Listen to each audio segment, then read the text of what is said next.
అందరికీ జేబీఎం. నేను Rajesh Mahasen. Welcome to Mahasen media. Jakkampudi Raja గంజాయి డాన్.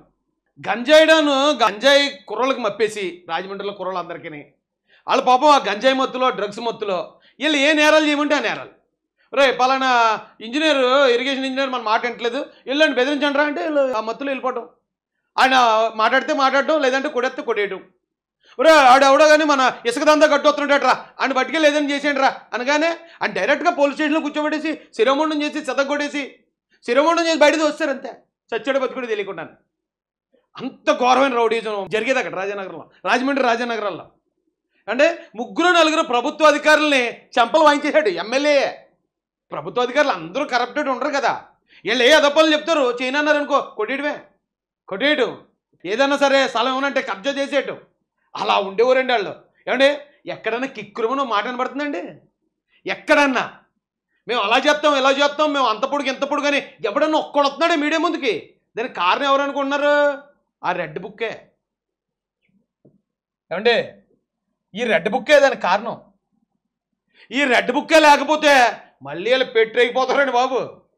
ఉండాలి ఖచ్చితంగా అలాంటిది. ఆ రోజున ఏ రోజైతే రెడ్ బుక్ అమల్లోకి వచ్చిందో ఇక్కడున్న ప్రతి తప్పు చేసిన ప్రతి ఒక్కరిని క్షమించడం అనేది మాత్రం లేదు ఈ రెడ్ బుక్లో.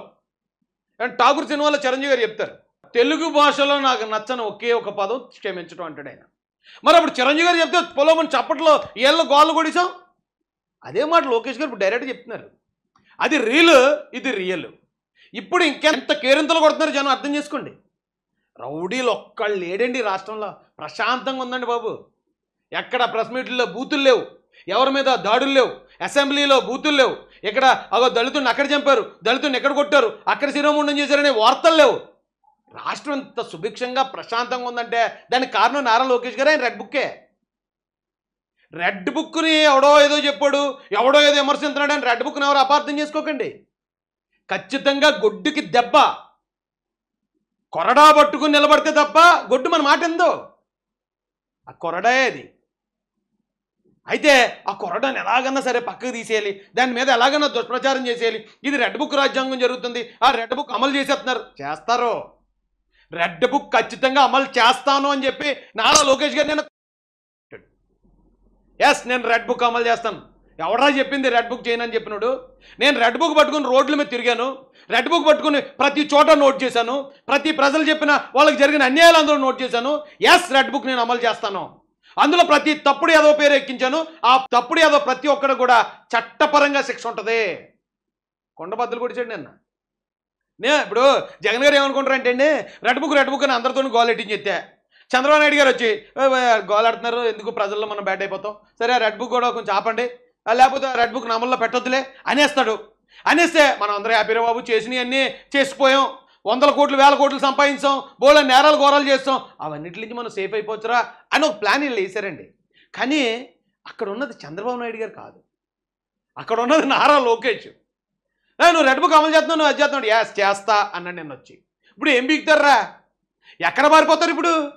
నేను రెడ్ బుక్ అమలు చేస్తానని చెప్పాడు. రెడ్ బుక్లో ఏమన్నా అమాయకుల పేర్లు రాశానా? రెడ్ బుక్లో ఎవరైనా పార్టీకి వేరే పార్టీ కోటేశారని నేను ఏమన్నా కక్ష సాధింపు రాశానా? తప్పు చేసిన తప్పుడు యాదవుల పేర్లే కదా రాశాను అన్నాడు. ఇంకా అక్కడి నుంచి మన వాళ్ళందరికీ జ్వరాలు వచ్చిస్తుంటాయండి. ఒక్కొక్కడికి 104 105 వచ్చిస్తుంటుంది. అమ్మ డైరెక్ట్ అయిపోయాడు. ఇప్పుడు దాకా మనం రెడ్ బుక్ అని చెప్పి ఏదైనా ఎమోషనల్ సెంటిమెంటల్ బ్లాక్మెయిల్ చేసేస్తే దాన్ని కూడా పక్కన పెడతాడు అనుకున్నాం. ఇప్పుడు ఏంట్రా బాబు డైరెక్ట్ అయిపోయాడు. ఇక్కడి నుంచి నేను మిగతా పనులన్నీ పక్కన ఆ పని మీద ఉంటాను అంటాడు ఈసారి. ఇప్పుడు దాకా ఆ పిల్లల భవిష్యత్తు కోసం, ఆ దివ్యాంగుల కోసం, దివ్యాంగులకి ఐఐటి IIITల కోసం ఇలాంటి ఎన్నో పనుల మీద ఉన్నాడు ఆయన. ఉంటూ పార్ట్ టైంలో రెడ్ బుక్ మీద దృష్టి పెట్టాడు. ఇప్పుడు రెడ్ బుక్ అని గోల్ చేయడంతో మిగతా పనులన్నీ పక్కనెట్టి అన్నాడు. నెల రోజులు కానీ పక్కనెట్టాడు అనుకోండి, నెల రోజులు కంప్లీట్గా రెడ్ బుక్ మీద ఫోకస్ చేసాడు అనుకోండి, ఒక్కడు ఉండడండి బయట.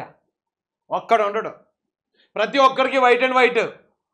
ప్రతి ఆదివారం 250 గ్రాముల మటన్ ఆర్ 250 గ్రాముల చికెను, ప్రతిరోజు పప్పు దాంతోపాటు చారు, ప్రతి ఉదయం ఇడ్లీ కానీ లేకపోతే పొంగల్ కానీ, ప్రతి మధ్యాహ్నం 3 గంటలకి టీ, ఉదయం ఒకసారి టీ.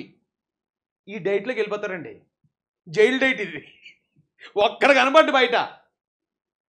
రచ్చగొట్టకండి రా. రచ్చగొడితే డిఫెన్స్లోకి వెళ్ళే చంద్రబాబు నాయుడు గారు కాదు అక్కడ.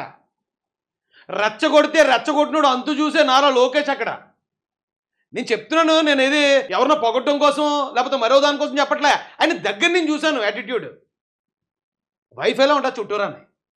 మంచోళ్ళతో ఉన్నప్పుడు అతను ఎంత మంచిగా ఉంటాడో, ఎవడన్నా ఒక్కడో తేడా జరుగుతుంది, ఈడెవడో మనల్ని బెదిరింతున్నాడు, ఈడెవడో మన మీద దౌర్జన్యం చేస్తున్నాడు, ఈడెవడో ప్రజలకు అన్యాయం చేసేలాగా ఉన్నాడో అని తెలిస్తేనే రెడ్ లైట్ ఆన్ అయిపోద్ది ఫస్ట్ అక్కడ. ఆ తర్వాత రెడ్ బుక్ ఓపెన్ అయిపోద్ది. ఒక్కడు ఉండడు.